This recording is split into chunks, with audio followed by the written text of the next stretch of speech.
Welcome to Coming Clean, a podcast that provides a safe place for people to be real and authentic about their struggles to overcome addiction and mental illness. This is the perfect place to share stories of triumph and tragedy with millions of other people who are secretly wrestling with demons that are destroying their lives. The podcast will be educational and informative and will provide hope and inspiration by lighting a path to recovery that promises a better life. My name is Peter Estevez, and this is my friend and co-host, Dr. Steve Farber, and I'd like to welcome you to today's episode.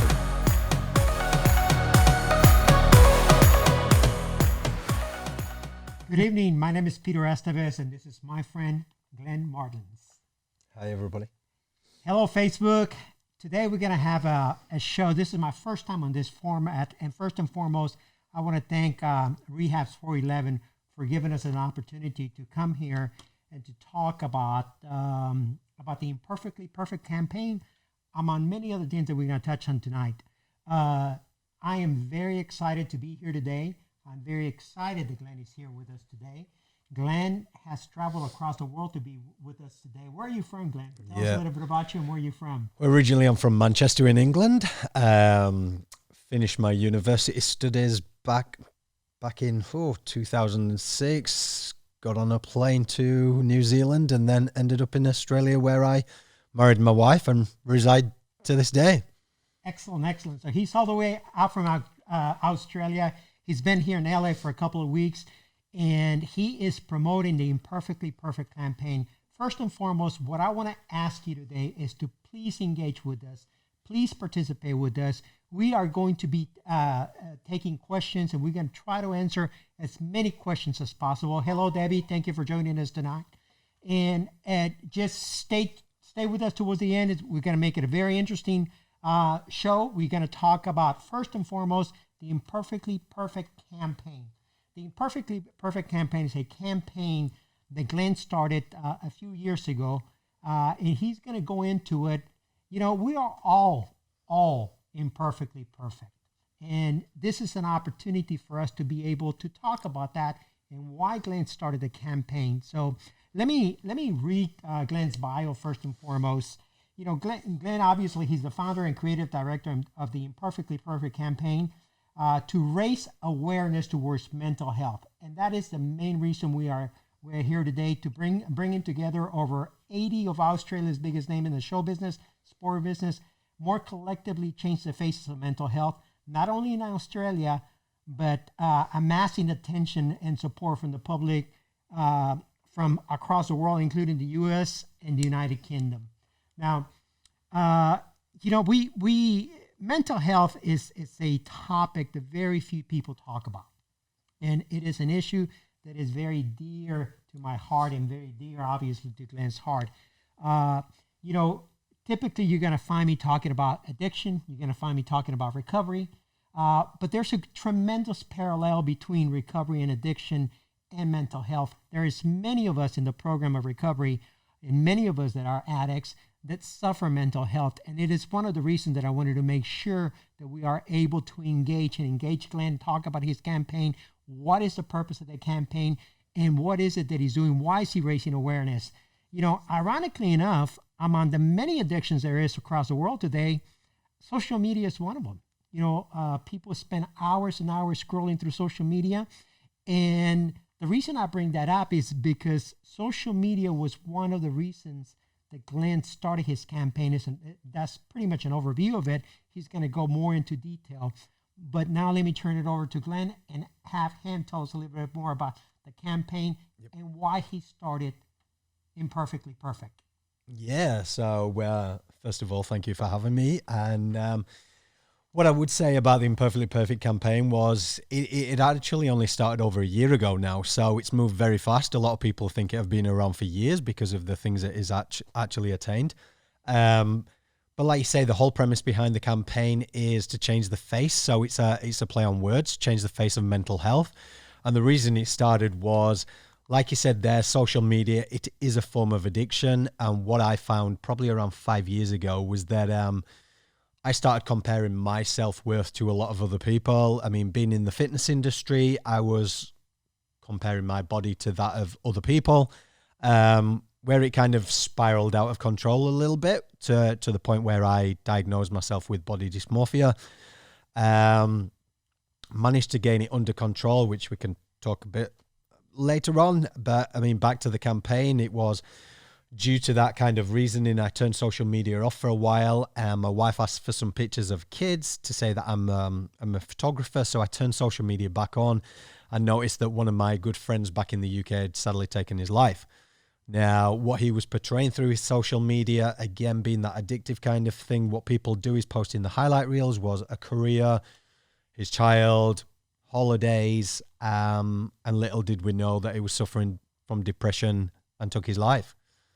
And that is right there a pivotal point that I want to touch on, because there's a lot of portraying in social media about many of us that everything's fine. We only show the good. We only show the pretty. We never show the ugly. And as you will say, as you will stated a minute ago, your friend actually was very active on social media, and he was talking about all the good things that were going on in his life, and he ended up committing suicide. Yep. And obviously, if you're able to do that, a lot of us, that's all we do. We post on social media. Everything looks perfect. Our lives look perfect. But not only in social media, many people with mental health issues suffer in silence. Yep. There's a lot of shame associated with it. So it's not a topic that we usually talk about among people. So let's go back to your body dysmorphia and how you related that to social media. First of all, what is body dysmorphia? Yeah, so I mean, body dysmorphia comes in all shapes and sizes. So I always say what is one thing in terms of how someone looks at body dysmorphia is completely different to the other person. So in a general sense, it's depicting yourself or finding a perceived flaw on your body or your face that kind of takes grip of your mind, and you think that you have got that flaw. So with myself, it stemmed from living in Sydney, Australia, Bondi Beach. When I was younger, I was the first person to always go to the beach, take my top off. It was something that never bothered me. And I always say, and I can laugh back at it now and go, when you're 30 and you're supposed to be settling down and enjoying those later lives and not being bothered about aesthetics, it kind of got to a point with me where through this campaign, I found, and I was speaking earlier on this, that I started comparing myself and looking at pictures of guys with these big aesthetic chests and these arms and wondering, I'm in the fitness industry, I'm training equally as hard, I'm eating as much, why aren't I getting this body that so many of these guys are getting? Little to say, a little bit of naivety as well, not knowing what people were putting into their body. But again, that's a whole different story. What I was putting and feeding into my mind was just detrimental, because I was just picking myself apart. I was looking in the mirror for up to 2-3 hours. So when we're talking to people on a kind of addiction scale, body dysmorphia is just another form of addiction. So basically, it's somewhat similar to bulimia. Very similar. Very similar. You look at your body and you don't think that it's the shape that you want it to be, that you're not the size that you want it to be. Yep. And your body could be perfect. There could potentially not be anything wrong with it, but you look at it wrong. Okay. Yeah, and you're looking for someone to literally agree with you. So there would be times I would say to my wife, "But look, this isn't," and she'd be like, "You look absolutely fine. I don't see." And I train with my friends and then take my top off, and I'd be like, "But why can't I? Or why doesn't this?" And they'd be like, "What are you talking about?" But in my head, I had built it up to such a place where I couldn't think of anything but a perceived flaw. So, how do you relate your disorder? Okay, how do you relate it to social media?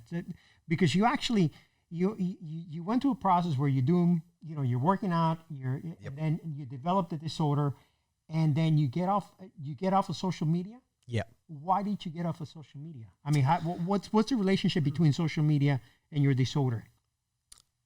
Because I suppose mine came, like I said, when I can't attribute. So I'll tell you a bit of the backstory. So I went through a darker place with body dysmorphia when back in Australia we couldn't find childcare, so we moved to Thailand, where my wife is originally from, which removed me from my everyday normality and my friends and put me in a totally different culture. I had a lot of time to really think about it, which probably was the worst decision. But then looking back at social media, I was like, well, in my early years, there was no issue. I went to see somebody about it, and they were trying to pinpoint a pivotal moment in time where I may have picked up this or thought less of myself, and it couldn't, to the point where I was really getting aggravated with a psychologist because I couldn't pinpoint anything. I had a great upbringing. There was no form of addiction through family or anything like that. And then it really came to me that its attribution was from social media. I was comparing myself to all those people that were posting all these highlight reels and editing and manipulating pictures. And like we always say, it is really detrimental to our kids' health, what they're looking at when they're seeing magazines. And unfortunately, it happened to me. So what does the campaign do to be able to help people overcome those type of challenges? How do we help people? How does the Imperfectly Perfect Campaign, which, by the way, I love the name, but how is the campaign? You're bringing awareness, but what else is the campaign doing? Yeah, so essentially, because it's only been out within a year, that's the grassroots feel of it all. It's authenticity. It's telling people's real stories who have gone through a range of addiction issues, mental health issues, whatever kind of strain of mental health it's been. So it's creating the enormity of what the awareness is first, but then I've also brought on clinical psychologists, psychiatrists, and doctors, and point of action so people know where to actually go when they do need the help. Now, is the Imperfectly Perfect Campaign also helping with other type of addiction, or rather other type of mental health issues? What have you learned from your personal experience about mental health, and what disorders is it that the campaign is targeting, if any? See, what I wanted to do with the campaign is, obviously, mental health to me, it doesn't discriminate. So I wanted to create a campaign. There's so many segregated groups. I mean, I'm from Australia, so I started doing a lot more research in Australia. Now it's picked up in the US. I'm doing more here. But there's so many segregated groups and advocates towards mental health, which is amazing.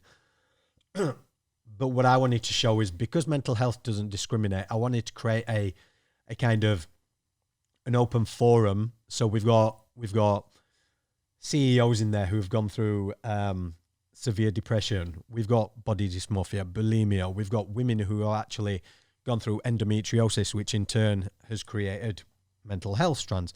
Mothers, everything.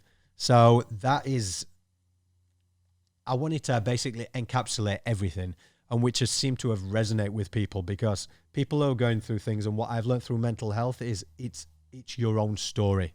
It's your own path. We always think that no one will understand, and which is why the stigma sticks around, because we don't openly talk about it. So with the campaign, because it's showcasing everything, whether directly or indirectly, people, what they're doing is scrolling through the media feed. First of all, when you see the images, they're pretty raw.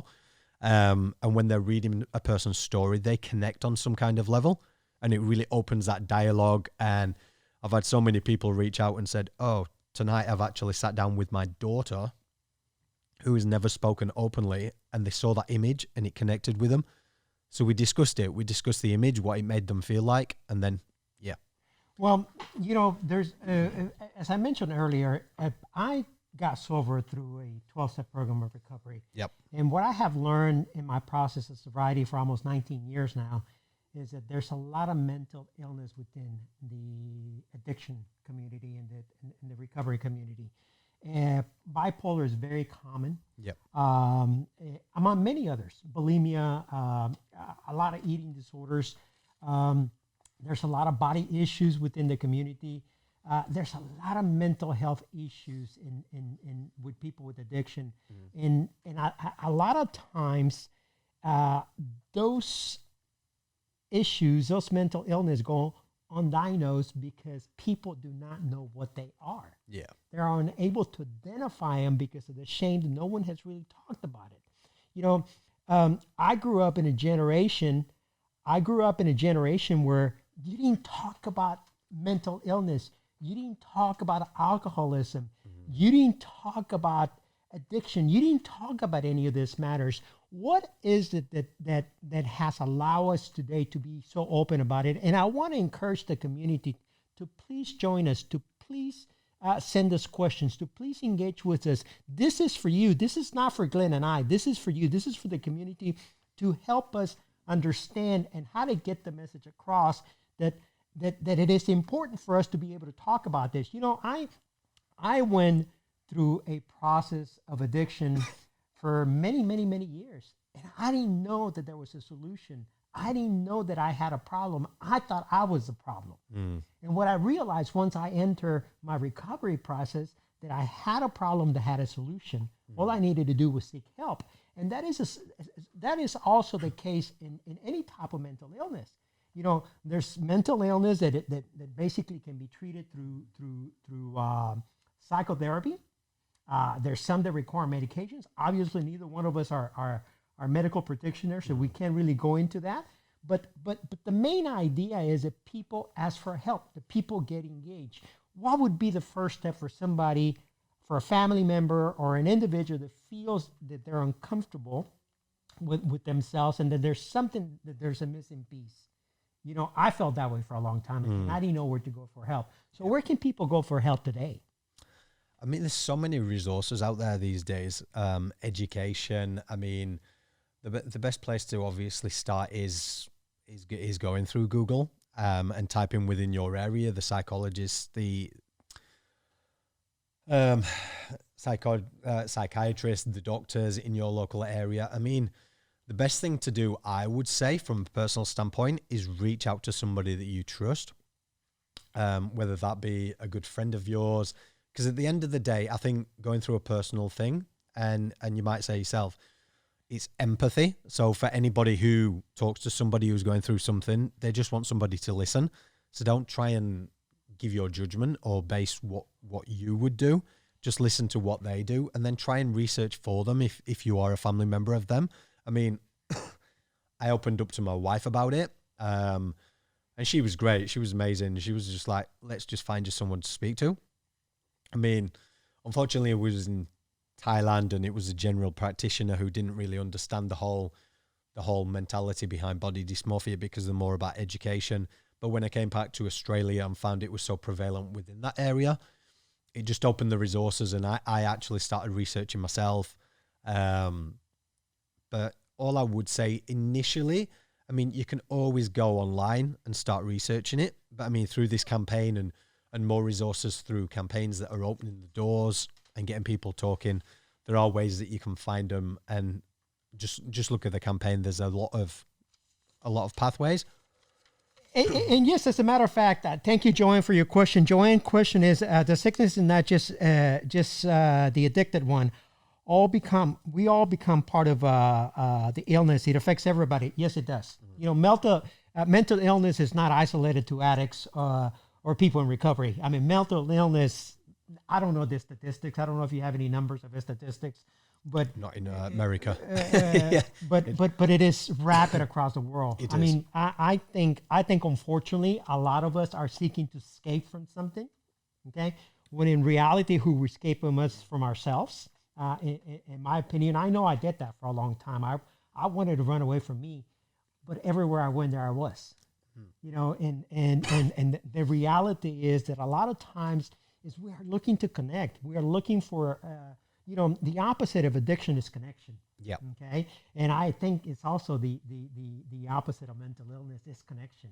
You know, because many of these diseases, because of the shame associated with them, people had a tendency to isolate.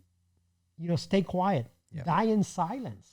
You know, who would have suspected that your friend, by all practical purposes, was portraying this wonderful, beautiful life on social media? Exactly. And when in reality, he was in deep pain and ended up taking his life. Yep. And that does not have to happen. There's a lot of resources and a lot of tools available today, especially because of social media. So I don't want to I realized that yes, there is a lot of people in the community out there that perhaps has not made social media an extension or a tool of themselves. They had made it an entertainment. Yeah. When in reality can become a tool. There's a lot of support groups. Okay, Rehabs for 11 is an incredible support group. There's a lot of tools available. There's a lot of private groups on Facebook and Instagram and many other communities. They have become communities to be able to help and support one another. There's a new wave of transparency. There's a new wave of being able to communicate with people, and people are willing to talk about topics that were taboos for a long time. Would you agree that is what's happening today? Yeah, I think through the use of social media, the taboo is going, the stigma is going. People are opening up a lot more. I mean, it is coming through a lot more with the younger generation, which is amazing to see. They're more vocal in things, and they do talk about their feelings a lot more than the older generation. So I will go back to I was talking to somebody about coming to America with the campaign who had not heard about it, and this was an older gentleman, and he wanted to know more about the campaign. So I was telling him about it, and his background, he was Greek, and I wouldn't tell anybody if I was going through a thing. And I was like, and that's the issue. So I was like, if you was going through a severe addiction or depression, you wouldn't reach out and tell somebody. He was like, no, I just stay quiet. Well, where does that conversation start? At home? Yeah. Right? That's where it should start. Yeah. So how do you approach a parent? How do you approach a mother? How do you approach a sister or brother if you're feeling this way? What would you recommend, Glenn? See, I mean, I can give my opinion. I can't give expert advice, but what I would say is basically it all starts with education. So I think it is partly a responsibility of parent to actually look into these sort of areas, because we first of all need to see signs and symptoms with our kids. If they're off color, if they're out of character, I mean, they are the signs of when people are going through things. Excuse me. And studies have shown that anxiety levels are being shown in kids as young as 4 these days. So it's only getting worse. So we can't bury our heads in the sand no more. I mean, like I always say as well, schools, they should implement a lot more pilot programs in terms of mental health. So, I mean, at the end of the day, teachers spend how many hours with our kids than us as parents more as well. Hours than we do as parents. But I think sometimes as parents, we try to, I don't know what you call it in America, but in England, it's like mollycoddle them, where we try to protect them too much. I mean, if your child, and we've seen it in instances, if your child's going through something, you don't want to segregate them from the rest of the kids at school. So you probably tell them, oh, don't say anything. But in fact, that's hindering things. I mean, you're thinking you're protecting them, so they don't say anything to the kids, so the kids don't pick on them at school for being a little bit different. But at the end of the day, what are we teaching them other than staying silent? And that's just going to affect them more. So on one hand, we have a community that, because the social media has become more transparent. Yep. On the other hand, we have a community of children that have become more withdrawn. Yeah. And they have become more disengaged from family and from being able to talk about things that we should be talking about. Carrie just asked, what is the best resource for alcohol abuse? There's a whole bunch of resources available for alcohol abuse. I can guarantee you there's a 12-step program in your community, probably Alcoholics Anonymous in your community. You can go to Facebook and type in support groups for alcohol abuse. You can go to Google and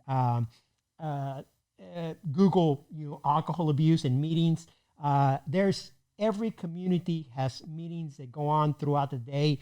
In my community, there's over 8,000 meetings a day, and I live in Houston, Texas. So if the issue is alcohol abuse, there's plenty of resources. Please Google it. Please look for you in your local community. I can almost guarantee you that even at your church, they have a resource available that they can direct you to. So don't be afraid to ask. Don't be ashamed to ask. There's a lot of us out there that we look normal, okay, but we are doing abnormal thin. So don't be the worst advice that anybody can give you is not to ask for help. Carrie, ask for help. Go to your local community. Go to your local church. Go to your Google page. Type Alcoholics Anonymous in my community, AA in my community, and look for a support system. There's also plenty of support systems on Facebook, including if you post something here on the page, you will find that somebody will support you immediately. Glenn, what have you seen the difference between Australia, okay, and the U.S.? How is the campaign being welcomed? America, to say I've only been here 2 weeks, like if anybody's been following my socials, like you've seen it, it's just kind of blown up. I mean, people have really welcomed it with its open arms. I mean, just to put things in a little bit more perspective, you'd have to see the campaign because it's very visual. So although we're talking on podcast, as soon as you see the images, they are basically pictures of influential people across a plethora of industries. So CEOs, actors, entertainment, musicians, and they're showing them in a light that we've probably never seen. So, I mean, to break it down with the campaign, there's 3 concepts. So there's visual mediums, which is where we can obviously connect with a piece of music or a visual piece of art. There is the disruption of social media to break away this highlight reel and just to, as people are scrolling through it and seeing these images, to stop reading what it's about. And thirdly, influential figures, because basically often, more times than not, we look up to these people, whatever industry it is, or we aspire, we think they've got everything. And like you just said, there's a lot of us out there who look like we've got it all, but behind closed doors, we haven't. So that putting into perspective, coming over to America, I found that the difference between Australia and America is Australia are a little bit more reserved and conservative in terms of talking openly about certain subjects.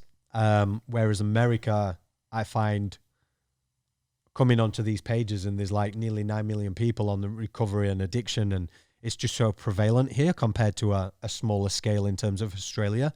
But everyone's more open, and I feel it's a necessary point right at this time here in America, because everyone's just drawing straight to this campaign and saying, we need this. Like, this is time to blow up. Absolutely. It is time to, we have brought awareness to cancer. Yep. We have brought awareness to many diseases. And this is not to minimize or make any comparison of any diseases whatsoever. But we do need to take mental illness, mental health as a serious issue. We do need to be aware that I keep referring to this because I realize how many people, I mean, in my process of recovery, I have seen a handful of people commit suicide, okay? And that handful of people have been as a result of some sort of mental illness, depression typically. Depression is a mental illness. And it's something that is running rapid in our country. And I would like to see how is it that we are able to unite and be able to bring more awareness to it, because yes, we're using celebrities, okay, but typically there's a stigma that mental illness, addiction only happens in a certain demographic. It's a lot of times it is in the rooms of recovery that you're able to say, well, I'm not the guy that lives under the bridge, or I'm not the guy that, with the wine bottle. I'm not the wino. Yep. Okay. The reality is that this disease does not discriminate. It can target anybody. How is that demographic that is not being reached, that is not being part of the campaign, that we can engage in to be able to get them to seek help as well? Yeah.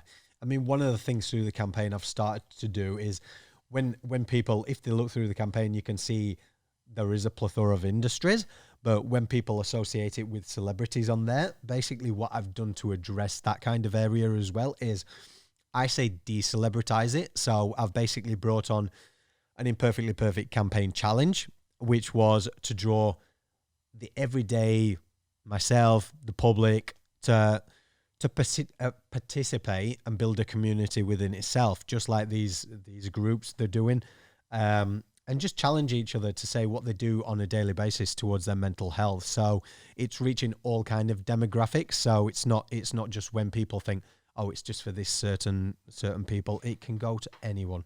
What is an example? What is an example of what someone can do for their mental health? What is an example? What do you do for your mental health? What I do is I train, so it gives me mental clarity. I also started to do some meditation, and other than that is just spend time with the people that I love, so my wife and my kids. I mean, for me personally, in terms of the challenge that came in, within 2-3 days, we got over 500 video submissions, and the general consensus there was training, eating healthily, meditation, and gratitude. Okay. And those 3 things came up so many times. So, eating well, eating healthy. Eating well, healthy. Exercising. Exercise. And gratitude. And gratitude. Okay. And meditation. And meditation. So there's 4 things that were listed. Now, when they said that, tell me an example of each one of them. Okay. What do you consider meditation? What forms? Is there a particular form of meditation, or does any meditation work? It depends. It's individualized. So, I mean, for me, because I never knew how to meditate properly, I started going on YouTube and just downloading a lot of them and just learning it from there. I mean, Dr. Google these days and YouTube, you can learn any kind of thing that you want to learn. And I wanted you to say that because, you know, a lot of times we have a tendency of saying, well, I can't do that because I don't know how to do that. Exactly. Yes, you can. Yeah. There's YouTube. There's millions and millions of resources available. If you want to learn how to meditate, stay away from social media for a second, go to YouTube and Google meditation, and you will find something. Try something until you find something that you really, really like. You know, I grew up in a generation there was no meditation. We didn't know my parents never talked about meditation. My parents never talked about prayer. My parents never talked about a healthy diet.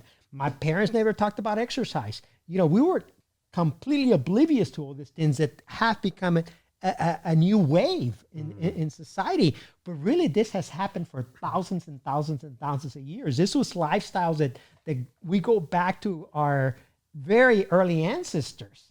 Those are practices and rituals that have been done forever. Now they become a new wave. So, you know, there's different types of meditations, but find one that suits you. Find one that you can connect with. Find one that you can, 5 minutes of silence by yourself. Okay. What do you mean by gratitude? What exactly do you mean by gratitude? I mean, start getting a book and writing down every day 3 things that you're grateful for. Perfect. Is there a particular time of day that you do it? I do it every morning, but I've tried to implement it with my son as well. So every evening we'll do it in front of the bathroom mirror, and I'll just stand with him. I saw a viral video on YouTube again, and this guy did it with his daughter, and I'll just get him to stand in front of the mirror, looking at himself, and just saying, "Tell me 3 things that you're grateful for the day," and it started to imprint in his mind. So he'll say it each night. And you know, there's a big correlation between gratitude and happiness. You know, there's a tremendous correlation that with the people that actually show tremendous gratitude seem to be happier than people that don't show gratitude. I implement the same ritual every night. I write down as many things I can think of. I'm grateful for this. I'm grateful for that. I'm grateful for this. You know, I go through a list. I kind of do an inventory of my day, and I write everything that I'm grateful for. Yeah. Okay. And then you talked about exercise. What do you mean by exercise? Any physical exercise? Yeah, I mean, again, that can be what it means to you. So you could take a walk around the block, just breathe in the air.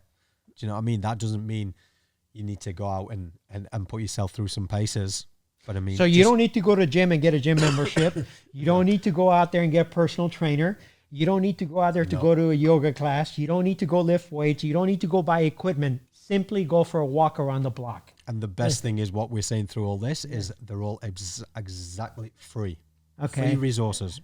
And what do you mean by healthy eating? Oh, it's just as soon as you start looking into healthier options, like you feel better. I mean, we've all taken the night where we eat junk food or and then the next day we just feel absolutely rubbish about ourselves. Like it just sits heavy on our stomach. So just replacing a few of your meals with some dietary needs that you just need to implement all the time, like your fruits and your vegetables. And yeah, I want to talk to a little bit to the community, and I want to talk to them and give them some recommendations about some of the things that you and I talked about right now. And I want to go a little bit deeper into them. And I kind of also want to share with you what are my daily rituals. And I there was for a very long time, I was a very miserable person. I was very unhappy. In fact, that was part of the reason that I used to drink so much, because I didn't like myself. I didn't like the person that I was. So, after entering recovery, I realized that the 12-step program was not enough for me. I needed more. I needed more than just to stop drinking. I wanted to get healthy. I wanted to be a better person. I wanted to create a legacy. I wanted to participate with my family. I wanted to participate in my community. And I wanted to feel good about everything that I did.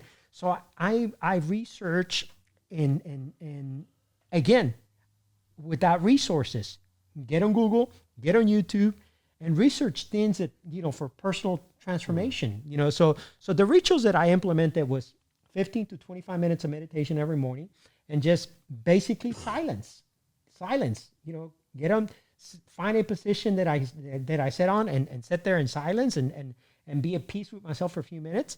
The other thing that I do is prayer. I wake up and I pray. I don't need to kneel. I don't need to do anything fancy. I just pray,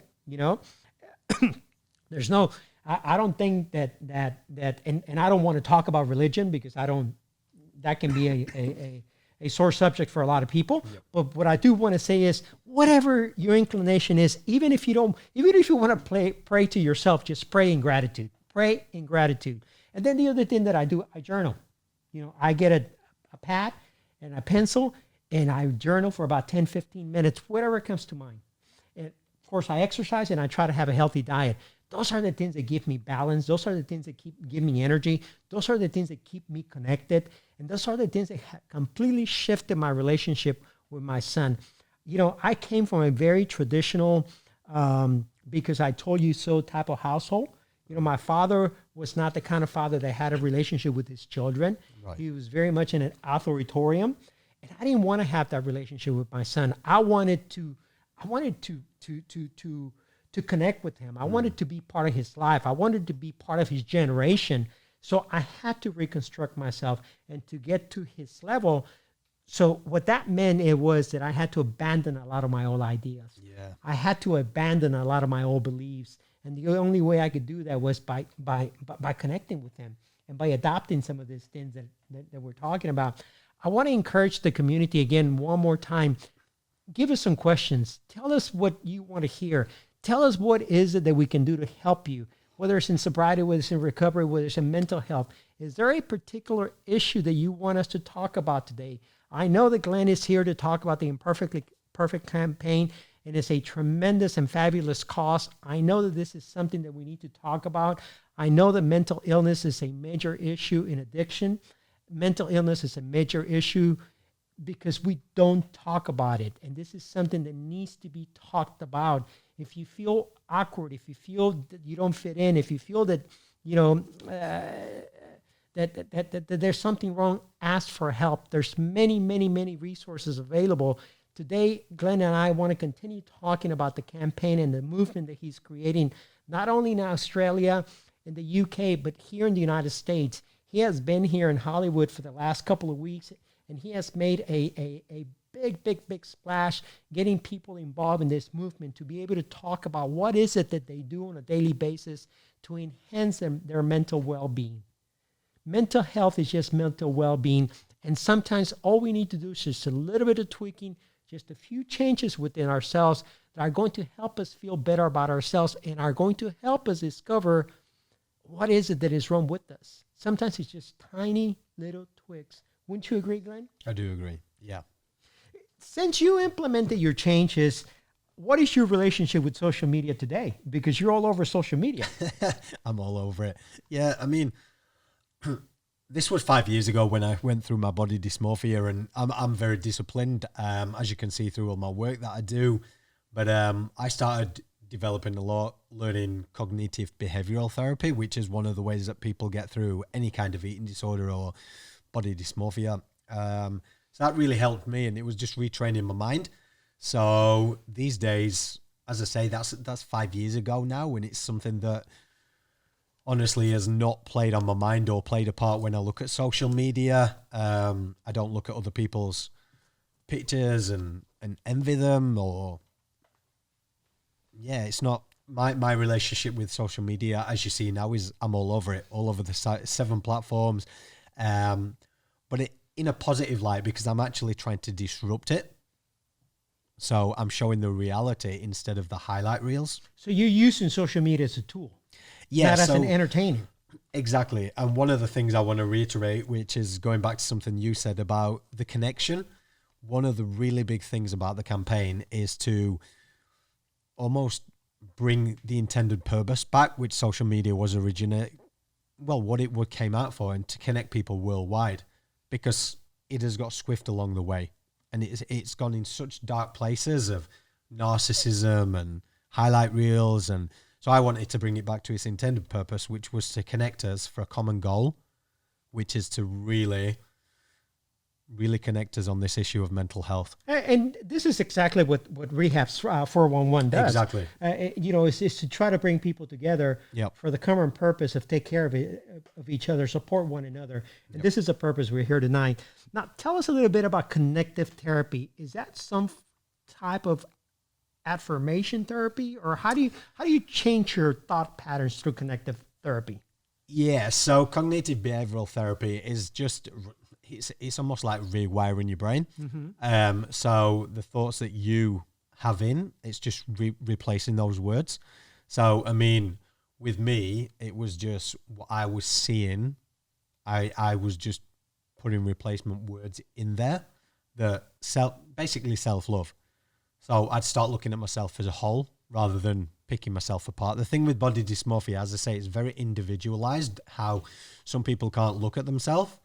Whereas I was overly looking at myself in the mirror to the point where my wife, when she didn't understand it, she thought it was vanity. Mm-hmm. Anybody who's gone through that kind of addiction knows it's not vanity. It's certainly not. But you can't take away from anyone's external point of view that they don't understand it. They wouldn't know that. They just see you looking in the mirror all the time.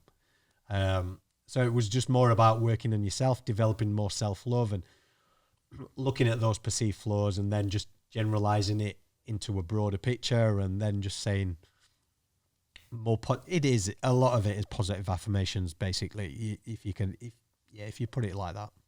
Now, self-love starts with self-care. It does, yeah. So some of the tools that we talked about earlier, are basically self-care tools. Yeah. And the reality is that a lot of us suffer from a disconnect with ourselves and with and from our loved ones because we are lacking self-love. We're desperately seeking outside what we have around us and what we have within us.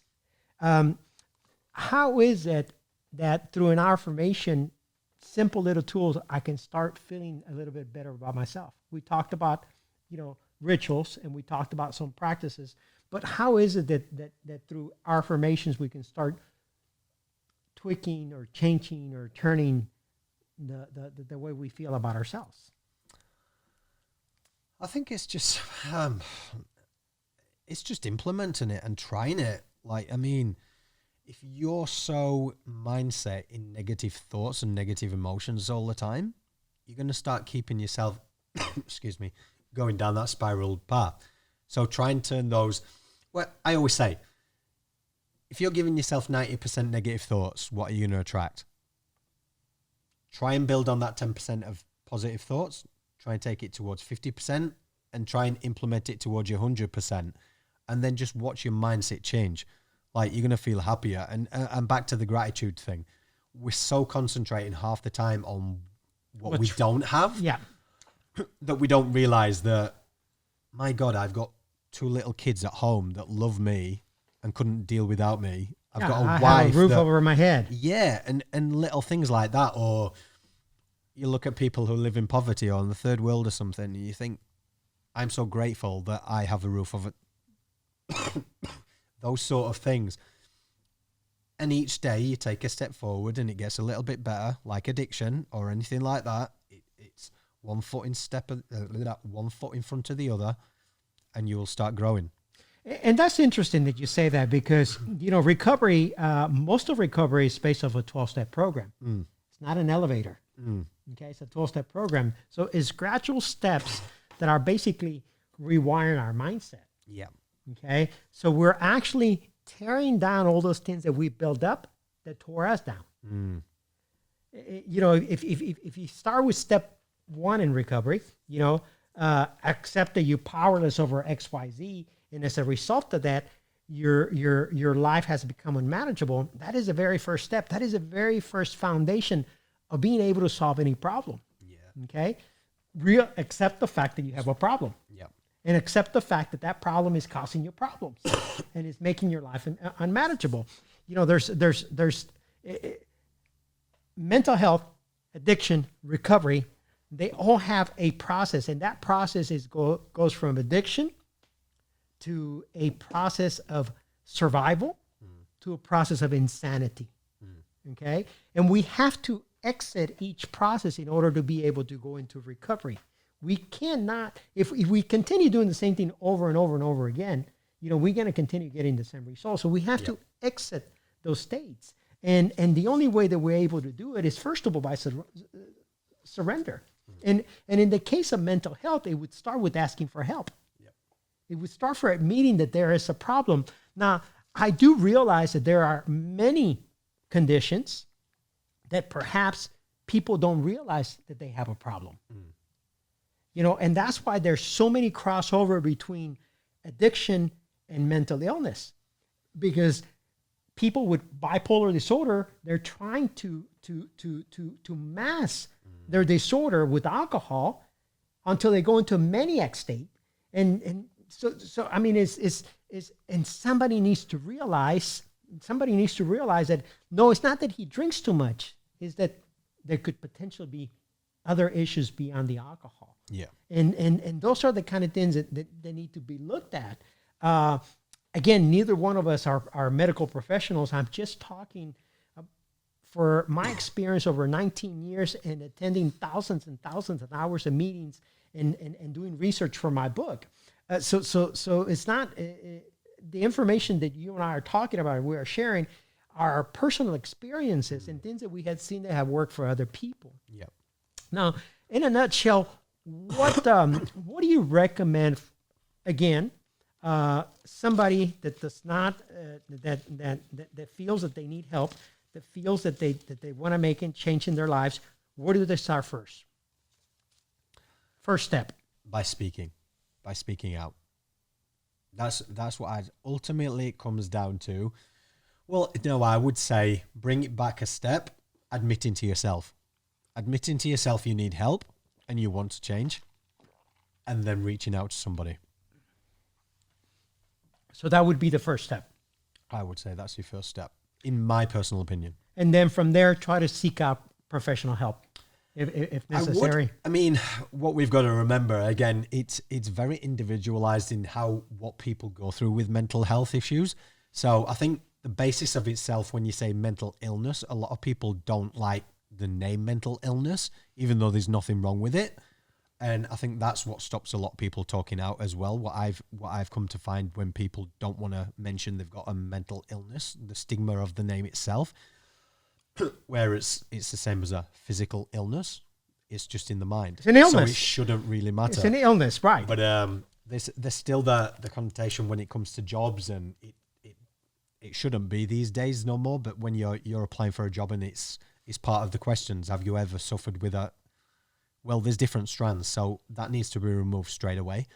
But reach out to somebody that you know, whether that be a friend, a colleague, or just a stranger that you feel, do you know what I mean, that you could connect with on a level, rather than go straight for that professional help. Because I truly believe, from a personal experience, that you just need to engage someone to listen to what you're going through first and soak it all in.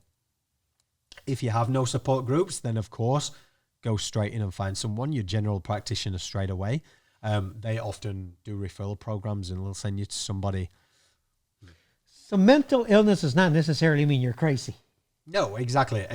But again, it's that kind of connotation what some people put in their own heads. Mm-hmm. It's the same as anything. If somebody doesn't like the sound of it, they don't like being associated with it. It's almost like a dirty word. Yeah, but I think a lot of it has to do with the fact that there's erotic behavior when somebody is unbalanced, chemically unbalanced, and maybe what started as they're acting a little crazy became they are crazy. And the reality is that is what we need to change the stigma to. Yeah. Okay. And understand that it's erotic behavior, that is an illness, that if it makes it easier for you to be able to deal with it, remove the mental part of it away and just realize that there may be an illness, that may be an issue, that they may be a behavior that you're uncomfortable with, or that makes you become something outside of your normal status. And when you realize that you perhaps at that stage would be the time to seek help, to seek, how can we join the campaign? How can I participated in the campaign. I actually did a video. Yes, you did. And in the video, I talked about what my daily rituals are. And again, I tell you, prayer, meditation, exercising, and journaling. Those are my daily rituals to maintain my mental health. And when I do those, I feel much better about myself. My day goes much better. I feel clear.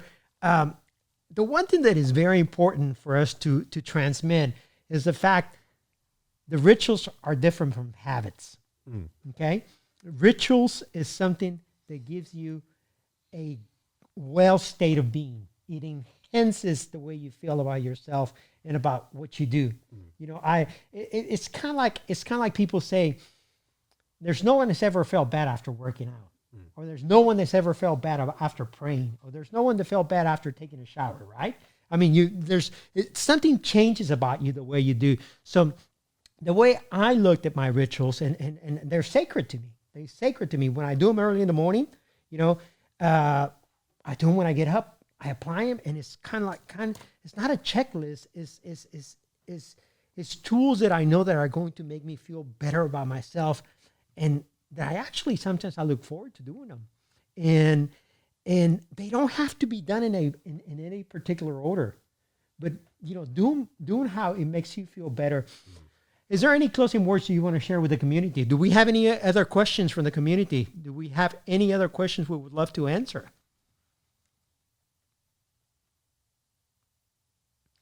Rehabs 411, we want to thank you for the opportunity to share in our message. We want to thank you for allowing us your space and your platform to be able to talk to your community and bring some awareness to an issue that definitely needs transparency, that definitely needs awareness. And we want to ask you on behalf of the Imperfectly Perfect Campaign, on my personal behalf, on Glenn's behalf, is that remove that shame, remove that fear, remove that stigma that mental illness has. Talk about it. If you feel uncomfortable, talk about it anyway. If you feel that you need help, seek help. There's many resources available. There's resources available through Google, through YouTube, through your church, through social media. There's private groups. There's a lot of resources. You don't need to suffer in silence. It is unnecessary in a world where we are so connected for us to feel alone, to feel lonely, and to feel that we don't fit in. There's a space for everybody. We all imperfectly perfect. Thank you for joining us. Thank you so much for being here today. Please follow us on Instagram, on Facebook. Go to our website, www.comeandcleanpodcasts.com. Follow us and subscribe at iTunes, Stitcher, Spotify, Google Play, and our Heart Radio. Thank you so much. We hope you enjoyed today's episode. Thank you for listening. And if you have not subscribed, please do so today. Thank you, and we look forward to having you in our next podcast.